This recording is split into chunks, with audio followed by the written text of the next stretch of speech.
पत्तल दी गई सभी को। अब जो पत्तल परोसने आया तो किसी का एक मुख, किसी के दो, किसी के चार, किसी के 10, किसी का मुख ही नहीं। अब वो आश्चर्य में पड़ गया कि पत्तल 1%, 2%, 4%, 10% या परसें ही नहीं है, क्या करें। लौट कर फिर भागा। कहा अरे जैसी पत्तल थी वैसी ही तो चले आए, परोसी नहीं। कहा पहले ये बताओ पत्तल कैसी परोसना है, व्यक्ति के हिसाब से पत्तल परोसना है या मुँह के हिसाब से पत्तल परोसना है। कहा देखो भोजन तो भले ही कैसी पत्तल पसो, लेकिन भोजन तो कराना ही है, हमारे यहाँ आए हैं। कहा अच्छा मुँह के हिसाब से पत्तल परोसो, जिसके जितने मुँह उतनी उसको पत्तल। फिर गया तो एक मुख वाले को एक दी, दो मुख वाले को दो। अब फिर थोड़ी और आगे बढ़ा तो देखा कि किसी के तो मुख ही नहीं है, फिर भागा। कहा अब क्यों आए हो। कहा साहब कई व्यक्ति ऐसे हैं जिनका मुख है ही नहीं।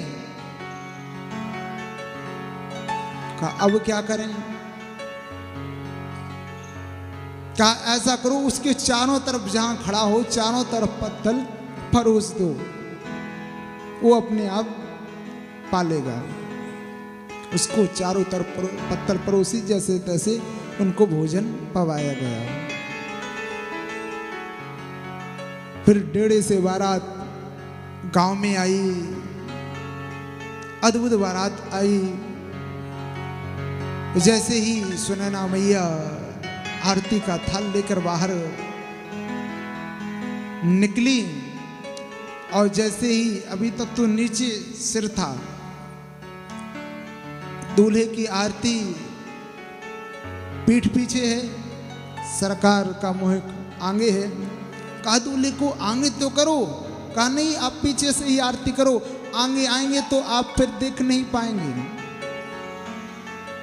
इसलिए आरती अभी अच्छे से कर लो। कहा नहीं नहीं हम देख लेंगे। और जैसे ही भोले बाबा ने अपना मुख आगे किया, ओ हो बिच्छू लटक रहे हैं, सर्प डर गई और आरती की थाले नीचे गिर गई और तुरंत भागी और अपनी पुत्री पार्वती को गले लगा लिया और नारद को कोसने लगी, ये नारद तूने क्या किया, ऐसा हमने क्या बिगाड़ा था जो तूने इतना अच्छा रिश्ता मेरे को दिलाया। नारद जी आए, नारद जी ने समझाया ये कोई और नहीं इनका श्रृंगार है। अरे जो कालों के, जो संसार के जितने काल हैं उनको साथ में लेकर चलते हो वह महाकाल है।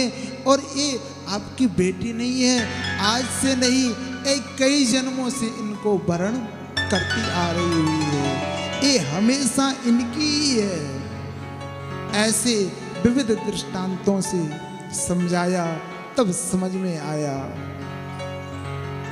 कहा लोग तो सिर्फ अमृत पीते हैं, लेकिन ये ऐसे हैं जो विष को भी पी जाते हैं। इसलिए संसार में जितने हैं देव हैं और ये महादेव है। ऐसे दूसरा पार्वती का विवाह भोले बाबा के साथ संपन्न हुआ। तो ये तो हुई आकुति, देवहूति और प्रसूति, 3 कन्याओं का वर्णन। इसके उपरांत 2 पुत्र थे, प्रियव्रत और उत्तानपाद। तो उत्तानपाद के जो बेटे, उत्तानपाद नाम के जो थे, उनकी 2 पत्नी थी। एक का नाम था सुरुचि, एक का नाम था सुनीति। और वास्तव में प्रत्येक जीव की 2 पत्नी होती है, ऐसा कोई इंसान नहीं है जिसकी 2 पत्नी ना हो। कौन कौन? एक का नाम सुनीति और एक का नाम सुरुचि। अब कैसे? सुनीति बड़ी वाली और सुरुचि छोटी वाली। प्रत्येक इंसान छोटी वाली यानी सुरुचि से प्रेम करता है और सुनीति से प्रेम नहीं करता। हमारी जो रुचि कहेगी हम वही करेंगे कि हमारी इसमें रुचि है, हमें यही करना है। भले ही माता पिता या गुरु या कोई भी आपको बताए कि ये गलत है, लेकिन हमारी रुचि कहेगी। जो सुरुचि नाम की पत्नी है कि तू यही कर, यही कर, यही कर, हम वही करेंगे। जो सुरुचि करेगी कहेगी उसी को हम करेंगे। सुनीति, नीति के मार्ग पर कोई नहीं चलेगा। अगर कोई चलेगा भी, किसी को कोई समझाएगा भी कि भैया ऐसा मत करो, ये बुरा है, तो कहा तुम सब जानते हो, तुम बड़ी नीति जानते हो। तो नीति को कोई पसंद नहीं करता, रुचि को सब पसंद करते हैं। यही उत्तानपाद राजा की बात है कि वह सुरुचि से प्रेम करता है और सुनीति से प्रेम नहीं करता है। लेकिन क्या होता है आगे चलकर? जो नीति के मार्ग पर चलता है उसके यहां भक्त प्रकट होता है, और जो रुचि के मार्ग पर चलता है उसके दुष्ट प्रकट होता है। हमें नीति का यानी सत्य का मार्ग अपनाना चाहिए, असत्य का मार्ग नहीं अपनाना चाहिए। सुनीति के यहाँ ध्रुव जी महाराज हुए और सुरुचि के यहाँ उत्तम जी महाराज हुए। एक दिन की बात, उत्तानपाद राजा सिंहासन पर विराजमान है।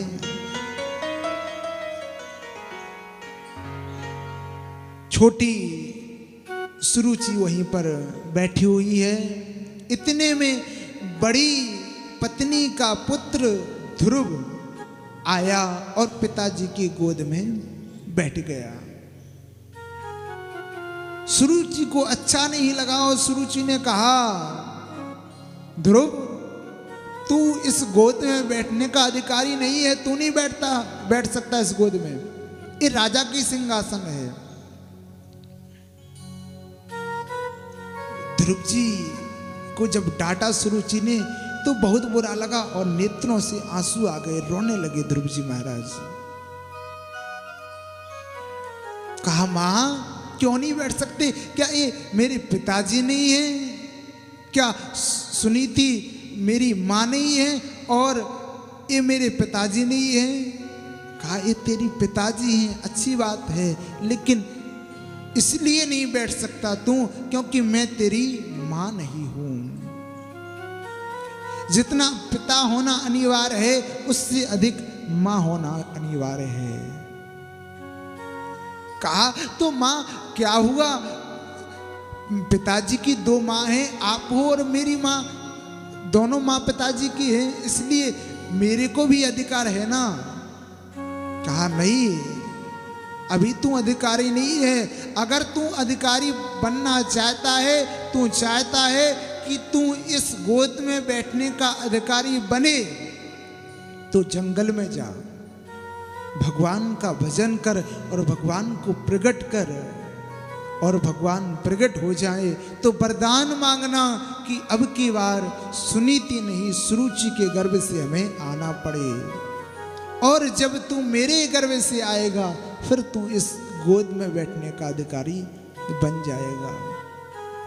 तो मानो सुरुचि मैया अपने गर्भ को इतना पावन समझ रही है कि भगवान को प्रकट करें, और भगवान को प्रकट करने के बाद वरदान क्या मांगे कि गर्भ में आना पड़े। अरे जब भगवान मिल जाएंगे तो गर्भ की बात करेगा, फिर तो मोक्ष मिल जाएगा, भगवान का धाम मिल जाएगा। लोग भगवान का भजन किस लिए करते हैं? गर्भ में आने के लिए। हम भजन करते हैं इसलिए कि हमें पुनः इस गर्भ में ना आना पड़े, इस गर्भ से छुटकारा मिल जाए। और ये सुनीति क्या कर रही है, भजन करो और फिर वरदान क्या मांगो, गर्भ में आना पड़े। पुनरपि जन्मम पुनरपि मरणम, पुनः जन्म हो पुनः मरण हो।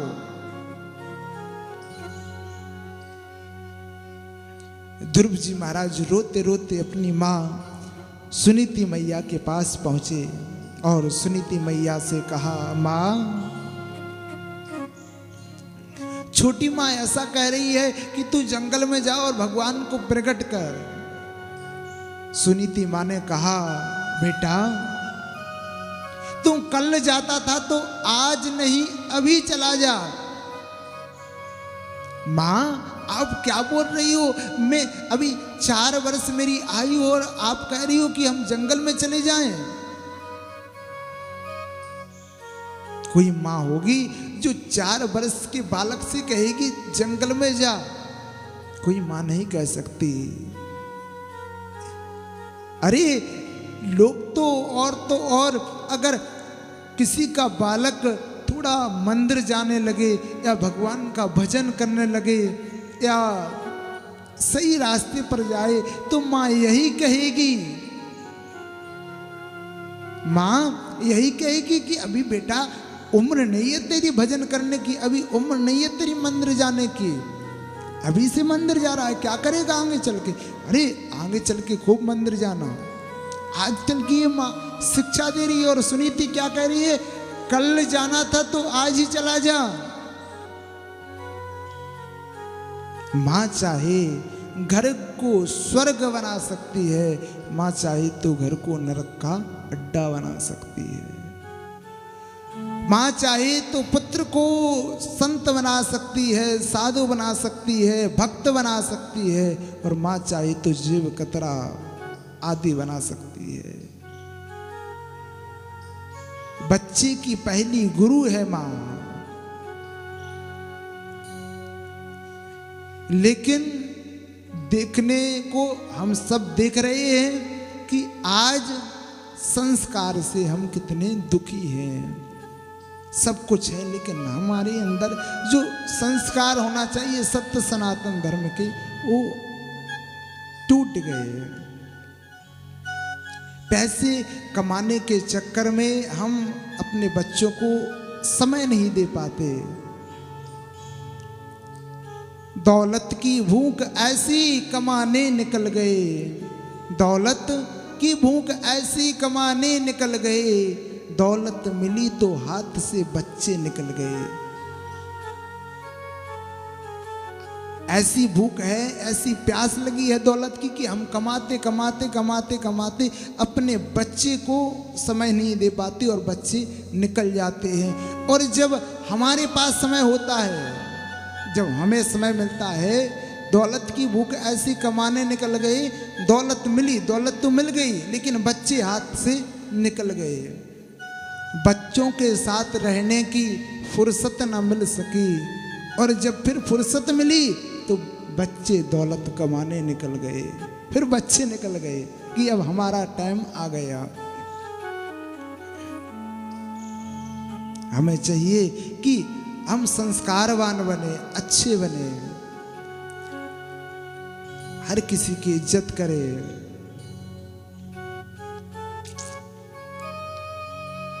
तो सुनीति मैया ने कहा, तुम कल जा रहा था, आज नहीं अभी चला जा। ध्रुव जी महाराज माँ को प्रणाम करके, पिताजी को प्रणाम करके जंगल के लिए जा रहे हैं। अब ध्रुव जी महाराज का कोई गुरु नहीं है साहब, और गुरु के बिना भगवान कैसे मने। आज ध्रुव जी महाराज को नारद जी का आगमन हुआ। नारद जी मिले ध्रुव जी महाराज को। नारद जी ने देखा और ध्रुव जी से कहा, कहाँ जा रहे हो बेटा?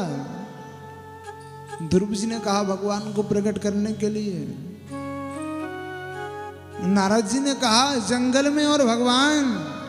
अरे बब्बर शेर रहता है, नाश्ता कर जाएगा, इसलिए घर लौट जाओ। ध्रुव जी ने कहा, अरे मेरी माँ कहती थी कि उस बब्बर शेर में भी भगवान का वास है, उसमें भी भगवान है। ईश्वर अंश जीव अविनाशी, प्रत्येक जीव के अंदर परमात्मा निवास करता है, ऐसा मेरी माँ बोलती है। नारद जी ने कहा विश्वास पक्का है, निष्ठा है भगवान के प्रति। नारद जी ने कहा भोजन कितनी बार पाते हो? कहा जब भूख लगती है तभी पाते हैं, 2 बार 4 बार 5 बार 10 बार, जब भी भूख लगती है मेरी माँ मेरे को दे देती है। तो नारद जी ने कहा पर यहां क्या पाओगे, जंगल में क्या मिलेगा आपको? ध्रुव जी महाराज ने कहा कि मेरी माँ कहती थी कि जब दूध नहीं तब दांत दिए, अब दांत दिए कछु और भी देगा। जब दूध नहीं, दांत नहीं होते तब दूध की व्यवस्था कौन? भगवान करता है। अब दांत दिए हैं तो भोजन की व्यवस्था नहीं करेगा क्या? वो सब व्यवस्था वो ही करेगा। नारद जी ने कहा निश्चित रूप से भगवान तक पहुंच जाएगा। नारद जी ने अपने जीवन में 4 शिष्य बनाए, 2 छोटे और 2 बड़े, प्रहलाद जी और ध्रुव जी महाराज को, वाल्मीकि और व्यास जी महाराज को। और जिसको नारद जी मिले उसको भगवान मिले। आज नारद जी ने गुरु मंत्र दिया ध्रुव जी महाराज को कि इस मंत्र का जाप करो, निश्चित रूप से तुम्हें भगवान प्राप्ति हो जाएगी। नारद जी मंत्र देते हैं कि ओम नमो भगवते वासुदेवाय,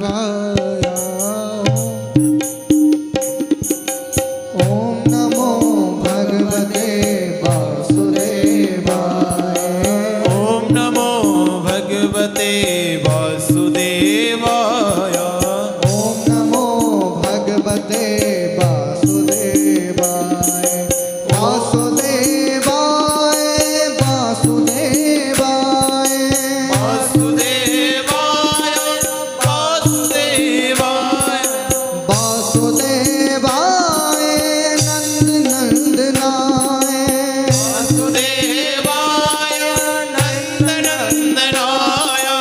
ओम नमो भगवते वासुदेवाय, ओम नमो भगवते वासुदेवाय, ओम नमो भगवते वासुदेवाय, ओम नमो भगवते वासुदेवाय, वासुदेवाय नंदनंदनाय, वासुदेवाय नंदनंदनाय, वासुदेवाय नंदनंदनाय, वासुदेवाय नंदनंदनाय।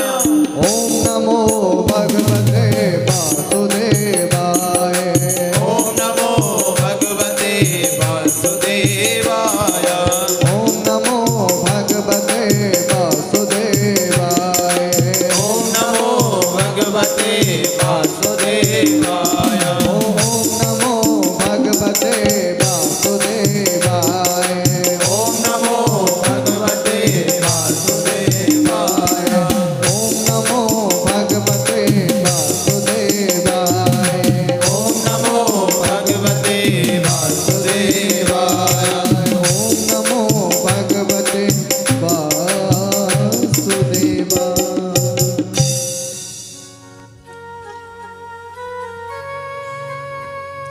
तो नारद जी ने मंत्र दिया ओम नमो भगवते वासुदेवाय। ध्रुव जी के अंदर विश्वास है, ध्रुव जी को सच्ची लगन है कि निश्चित रूप से अब हमें भगवान मिल जाएंगे। और वास्तव में जिसको कुछ पाने की इच्छा हो कि यह मेरे को प्राप्त हो, सच्ची लगन हो तो निश्चित रूप से वह प्राप्त हो जाता है। हर मनुष्य स्वयं के निर्माण के लिए उत्तरदायी है कि उसको क्या बनना है, क्या करना है। जितना कठिन संघर्ष होगा, जीत उतनी शानदार होगी। तो ध्रुव जी के अंदर भी कहा भी संघर्ष करेंगे, लेकिन निश्चित रूप से जिस लिए आए हैं उसको पाकर ही जाएंगे। पंख होने से कुछ नहीं होता। किसी ने कहा पंख होने से कुछ नहीं होता, हौसलों में उड़ान होती है। मंजिल उन्हीं को मिलती है जिनके सपनों में जान होती है। सपने तो सभी देखते हैं कुछ ना कुछ, लेकिन जो हमारे सपने हैं उनके लिए हम कुछ खोए, नींद को छोड़ दें, आलस का परित्याग कर दें, निश्चित रूप से आपको वह प्राप्त हो जाएगा, जरूर मिलेगा। तो ध्रुव जी के अंदर सच्ची निष्ठा है, सच्ची लगन है, चाहे कुछ हो जाए भगवान को प्रकट करके ही जाएंगे। और ध्रुव जी ने अपना एक पैर पर खड़े हो गए और माला हाथ में ली और ओम नमो भगवते वासुदेवाय का गुणगान करने लगे। प्रथम माह चल रहा है, 3 दिन में कैंथ का पत्ता खाते और निराहार रहते, कुछ नहीं पाते। एक माह हुआ, दूसरा माह प्रारंभ हुआ, 6 दिन में सूखी घास खाते, निराहार रहते, कुछ नहीं पाते। तीसरा माह प्रारंभ हुआ, 9 दिन में केवल जल पीते एक बार और कुछ नहीं पाते। चौथा माह प्रारंभ हुआ, 12 दिन में सिर्फ और सिर्फ वायु पीते और कुछ नहीं पाते। और जैसे ही 5वां माह प्रारंभ हुआ, सब कुछ छोड़ दिया, वायु भी ग्रहण नहीं करना है। और जैसे ही सब कुछ त्यागा ध्रुव जी महाराज ने, तो जो सभी देवी देवता थे उनकी श्वास अवरुद्ध हो गई। सभी देवी देवता श्वास नहीं ले पा रहे हैं, सभी भागे भगवान के पास और भगवान से कहा महाराज जाओ और दर्शन दो, अगर 1-2 दिन आपने विलंब कर दी तो हम सब चले जाएंगे। हमारी श्वास अवरुद्ध हो गई, अब हम श्वास नहीं ले पा रहे हैं। कितना कठिन है, कितना संघर्ष कर रहे हैं ध्रुव जी महाराज, किसको पाने के लिए? भगवान को पाने के लिए। और हमारे जीवन में थोड़ा ही दुख आ जाता है तो हम कहते हैं कि भगवान ने ये दुख हमें दे दिया, हम सुखी रहें अपनी वजह से हैं, दुखी हैं भगवान की वजह से हैं। ये हमारी पराकाष्ठा बन गई है। भगवान को मानते हो तो सब कुछ उन्हीं पर छोड़ो, चाहे तू सुख दे और चाहे दुख दे। ऐसा नहीं अच्छा किया हमने किया, बुरा किया भगवान ने किया। भगवान कहते हैं बेटा तू दिखावा की भक्ति करता है और दिखावा मेरे को पसंद नहीं है। भगवान किसको प्राप्त होते हैं? निर्मल मन जन सो मोहि पावा, मोहे कपट जल छिद्र न भावा। जो अंतःकरण शुद्ध करके मन को निर्मल बना करके भक्ति करता है उसी को भगवान प्राप्त होते हैं। लेकिन हम दिखावा की भक्ति करते हैं।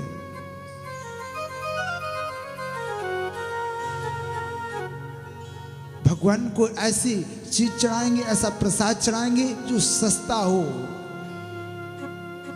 मंदिर में कहीं देना है तो ऐसा देंगे जो सस्ता हो, जो कम पैसों से आ जाए, अपने लिए लेंगे स्पेशल। तो ये भगवान कहते हैं बेटा हमें कोई चीज की कमी नहीं है, सब कुछ है मेरे पास, लेकिन ये दिखावा क्यों करते हो? एक सेठ जी थे, अमरूद लेकर मंदिर में गए तो एक 20 रुपए किलो के अमरूद थे, एक 10 रुपए किलो के। सेठ जी ने कहा 10 रुपए वाले दे दो, क्या पुजारी जी लेंगे और भगवान को उन्हीं को तो खिलाना है, हमको थोड़ी खाना, 10 रुपए वाले दे दो। 1 किलो अमरूद लिए और सेठ जी ले जा रहे हैं, पुजारी जी को दे दिए। पुजारी जी ये लो अमरूद भगवान को चढ़ा दो। पुजारी जी ने देख कर ही ऐसा लगा कि भगवान को खिलाऊंगा ऐसे अमरूद, फिर सोचा कि लाया है भाव से, 10 रुपए के लिए अमरूद चढ़ाए और भगवान से क्या मांग रहा है कि महाराज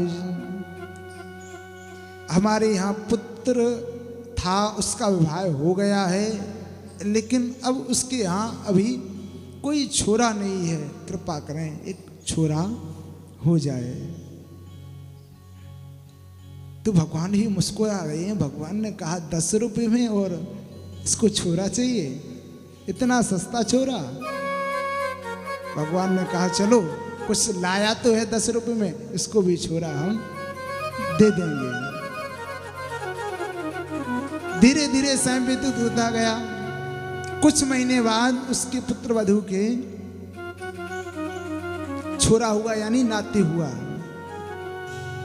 अब उसने देखा नाती हुआ तो उसका जो सिर था वह दबा हुआ, पिलपिला था। फिर मंदिर में गया, कहा हमारा छोरा तो दिया लेकिन उसका सिर, कहा जैसे तेरे अमरूद वैसे तेरा छोरा।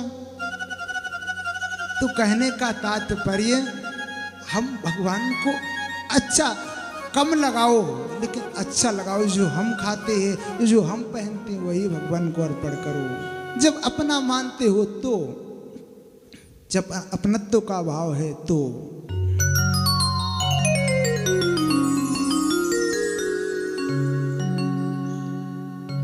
ध्रुव जी महाराज के मन में सच्ची लगन है।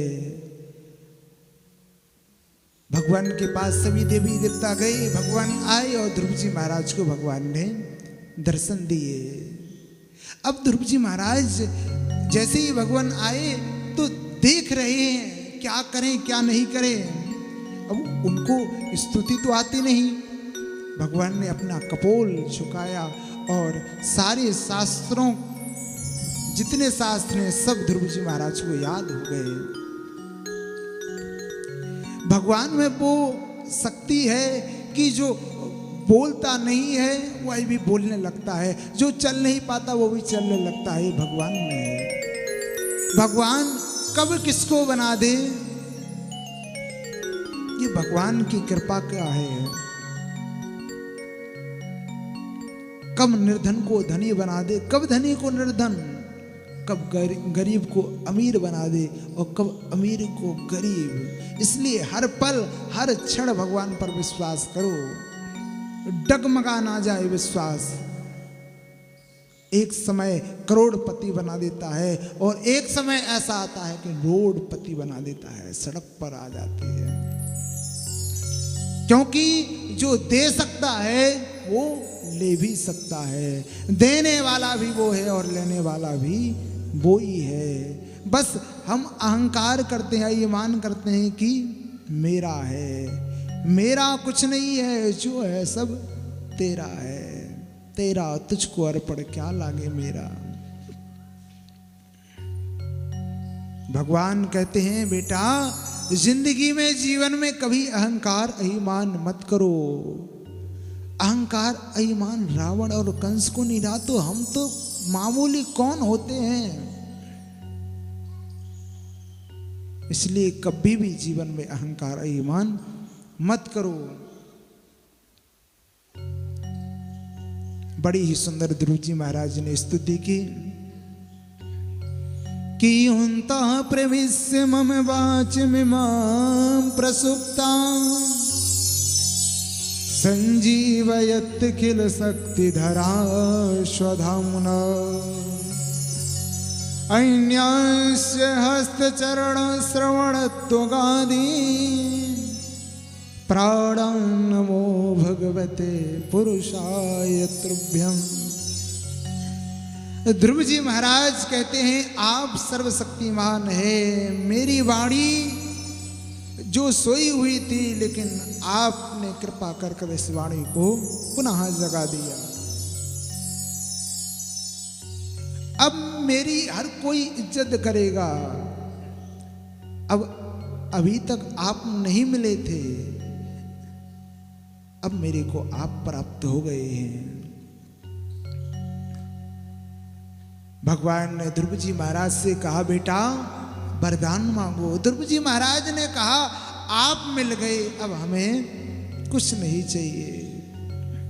भगवान कहते हैं बेटा आए तो किसी और के लिए थे।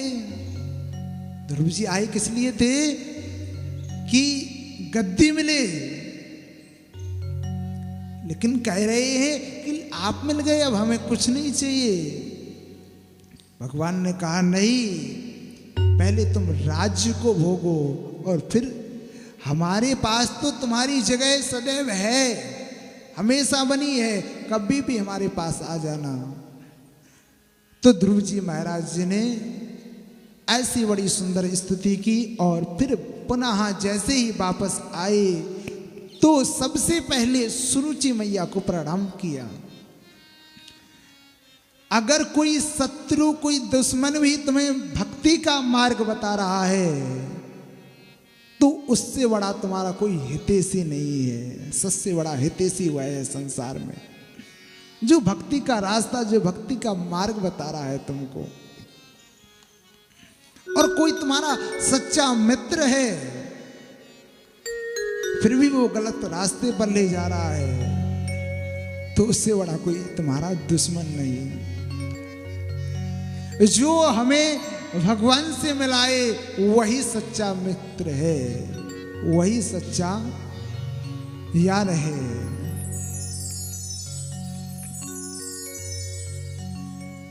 ध्रुव जी महाराज जैसे ही पुनः घर आए सभी ने स्वागत किया।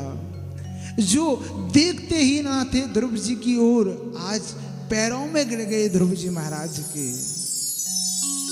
जब तक बिका ना था कोई पूछता ना था, तूने मुझे खरीद कर अनमोल कर दिया। जब तक मेरे को भगवान नहीं मिले थे कोई नहीं पूछता था, आप मिल गए, अब हमारी कीमत लोग मोल लगाने लगे। तूने मुझे खरीद कर अनमोल कर दिया। ध्रुव जी महाराज जी ने 36,000 वर्षों तक राज्य किया। इसके बाद भगवान के धाम को चले गए। ध्रुव जी महाराज के 2 विवाह हुए थे। शिशुमार पुत्री भ्रमी के साथ एक विवाह और दूसरा वायु पुत्री इला से, जिनके यहाँ उत्कल, कन्या, रत्न आदि पुत्र हुए थे। इन्हीं के यहाँ बश्चर नाम के पुत्र थे, जिससे अंग का प्रादुर्भाव हुआ था। अंग का विवाह मृत्यु पुत्री सुनीता से साथ हुआ, जिससे अधर्मी अत्याचारी पुत्र बैन हुआ। बैन भगवान को नहीं मानता था। बैन कहता था संसार में कोई भगवान नहीं है, हम ही सबसे बड़े भगवान है। अगर पूजा अर्चना है, अर्चना करना है, हवन करना है तो ओम भैराय स्वाहा, मेरा हवन करो, मेरी पूजा करो, मेरी आरती करो।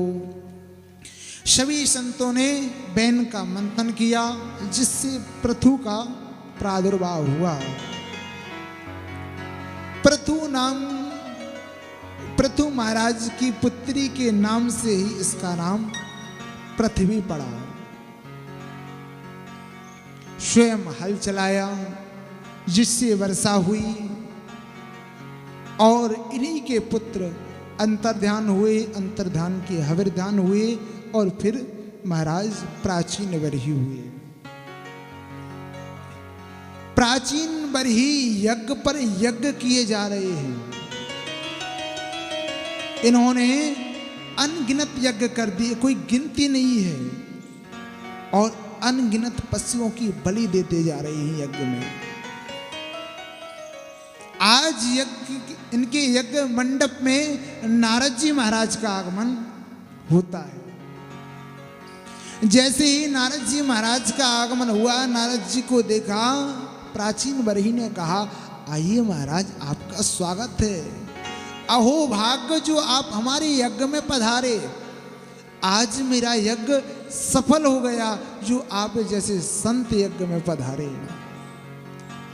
तब नारद जी ने कहा कि मैंने जीवन में पापी तो बहुत देखे,